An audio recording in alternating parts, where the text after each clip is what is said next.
धर्मराज युधिष्ठिर कहने लगे कि हे भगवान, मैंने कार्तिक शुक्ल एकादशी अर्थात प्रबोधिनी एकादशी का सविस्तार वर्णन सुना। अब आप कृपया करके मुझे मार्गशीर्ष माह के कृष्ण पक्ष की एकादशी के विषय में भी बतलाइए। इस एकादशी का क्या नाम है तथा इसके व्रत का क्या विधान है? इसकी विधि क्या है? इसका व्रत करने से किस फल की प्राप्ति होती है? कृपया यह सब विधान पूर्वक कहिए। भगवान श्री कृष्ण बोले, मार्गशीर्ष माह के कृष्ण पक्ष में आने वाली इस एकादशी को उत्पन्ना एकादशी कहा जाता है।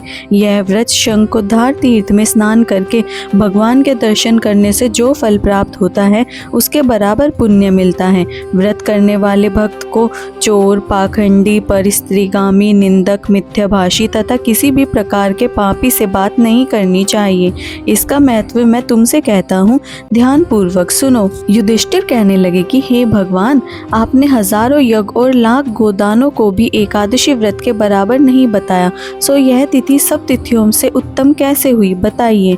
भगवान कहने लगे कि हे युधिष्ठिर, सतयुग में मुर नामक दैत्य उत्पन्न हुआ। वह बड़ा बलवान और भयानक था। उस प्रचंड दैत्य ने इंद्र, आदित्य, वसु, वायु, अग्नि आदि सभी देवताओं को पराजित करके भगा दिया। तब इंद्र सहित सभी देवताओं ने भयभीत होकर भगवान शिव से सारा वृतांत कहा और बोले, कैलाशपति मुर दैत्य से भयभीत होकर सब देवता मृत्यु लोक में फिर रहे हैं। तब भगवान शिव ने कहा, हे देवताओं, तीनों लोकों के स्वामी, भक्तों के दुखों का नाश करने वाले भगवान विष्णु की शरण में जाओ, वे ही तुम्हारे दुखों को दूर कर सकते हैं। शिव जी के ऐसे वचन सुनकर सभी देवता क्षीर सागर में पहुंचे। वहां भगवान को शयन करता देख हाथ जोड़कर उनकी स्तुति करने लगे कि हे देवताओं द्वारा स्तुति करने योग्य प्रभु, आपको बारंबार नमस्कार। देवताओं की रक्षा करने वाले मधुसूदन, आपको नमस्कार है। आप हमारी रक्षा करें। दैत्यों से भयभीत होकर हम सब आपकी शरण में आए हैं। आप इस संसार के कर्ता, माता पिता, उत्पत्ति और पालन करता और संहार करने वाले हैं। सबको शांति प्रदान करने वाले हैं। आकाश और पाताल भी आप ही हैं। सबके पितामह ब्रह्मा, सूर्य, चंद्र, अग्नि, सामग्री, होम, आहुति, मंत्र, तंत्र, जप, यज्ञ, यज्ञ, कर्म कर्ता, भोक्ता भी आप ही हैं। आप सर्वव्यापक हैं। आपके सिवा तीनों लोकों में चर तथा अचर कुछ भी नहीं है। हे भगवान, दैत्यों ने हमको जीतकर स्वर्ग से भ्रष्ट कर दिया और हम सब देवता इधर उधर भागे भागे फिर रहे हैं। आप उन दैत्यों से हम सबकी रक्षा करें। इंद्र के ऐसे वचन सुनकर भगवान विष्णु कहने लगे कि हे इंद्र, ऐसा मायावी दैत्य कौन है जिसने सब देवताओं को जीत लिया है? उसका नाम क्या है? उसने कितना बल है? उसके कितने आश्रय हैं? उसका स्थान कहाँ है? यह सब मुझसे कहो। भगवान के ऐसे वचन सुनकर इंद्र बोले, भगवान, प्राचीन समय में एक नाड़ीजंग नामक राक्षस था। उसके महापराक्रमी और लोक विख्यात मुर नामक एक पुत्र हुआ। उसकी चंद्रावती नाम की नगरी है। उसी ने सब देवताओं को स्वर्ग से निकालकर वहां अपना अधिराज जमा लिया है। उसने इंद्र, अग्नि, वरुण, यम, वायु, ईश, चंद्रमा, नैत्र, ऋषि आदि सबके स्थान पर अधिकार कर लिया है।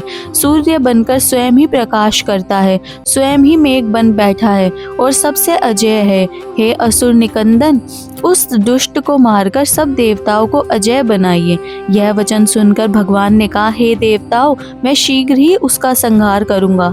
तुम चंद्रावती नगरी जाओ। प्रकार कहकर भगवान सहित सभी देवताओं ने चंद्रावती नगरी की ओर प्रस्थान किया।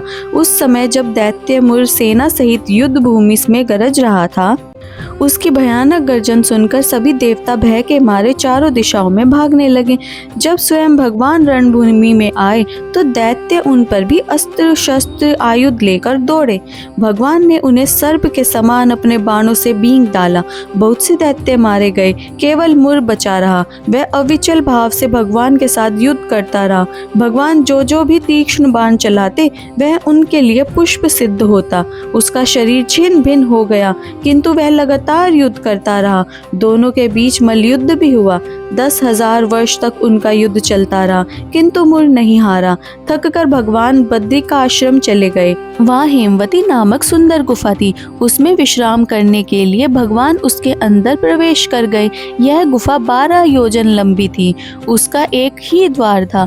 भगवान विष्णु वहाँ योग निद्रा की गोद में सो गए। मुर भी पीछे पीछे आ गया और भगवान को सोया देखकर मारने का उद्यत हुआ। तभी भगवान के शरीर से उज्जवल कांतिमय रूप वाली देवी प्रकट हुई। देवी ने राक्षस मुर को ललकारा, युद्ध किया और उसे तत्काल मौत के घाट उतार दिया। जब श्री हरि योग निद्रा की गोद से उठे तो सब बातों को जानकर उस देवी से कहा कि आपका जन्म एकादशी के दिन हुआ है, अतः आप उत्पन्ना एकादशी के नाम से पूजित होगी। आपके भक्त वही होंगे जो मेरे भक्त होंगे।